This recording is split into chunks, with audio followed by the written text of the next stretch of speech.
Потапов РЛ.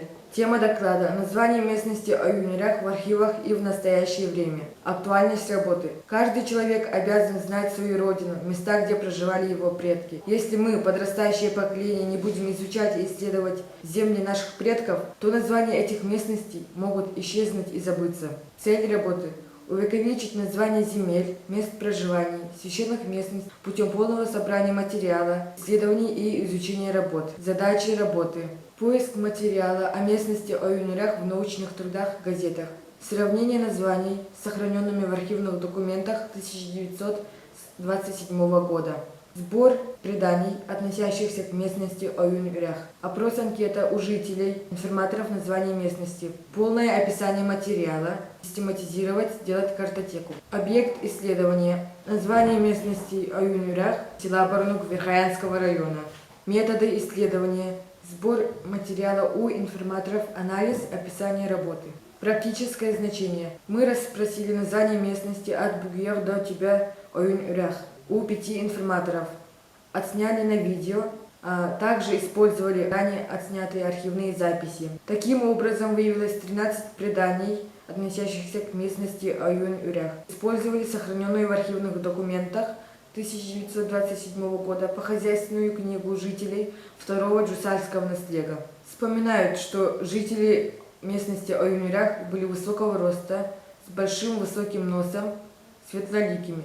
Есть такое предание, что прибыло в юнирях десятков человек с глубоко посаженными глазами, с высоким большим носом, со спущенной голенью лося за спиной. Это говорили о прибытии русских, а спущенной голенью лося это были ружья.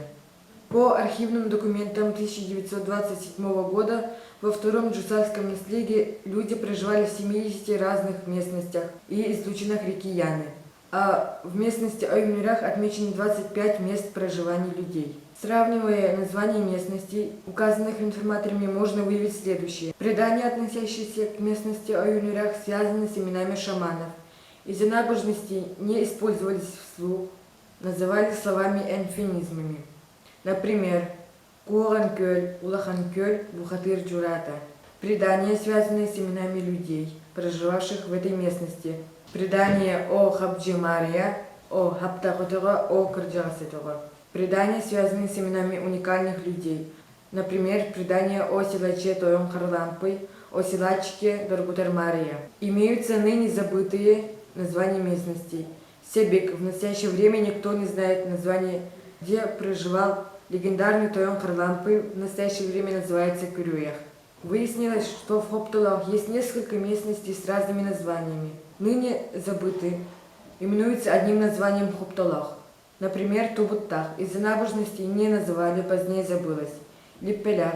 Из-за набожности не произносили вслух. Имя шамана забылось. Сергайкюля. Озеро Сергея. В настоящее время переименовано в Араманкюля. Озеро Романа.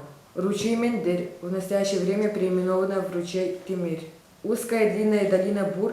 В настоящее время переименована в долина Кумахтах, песчаная долина.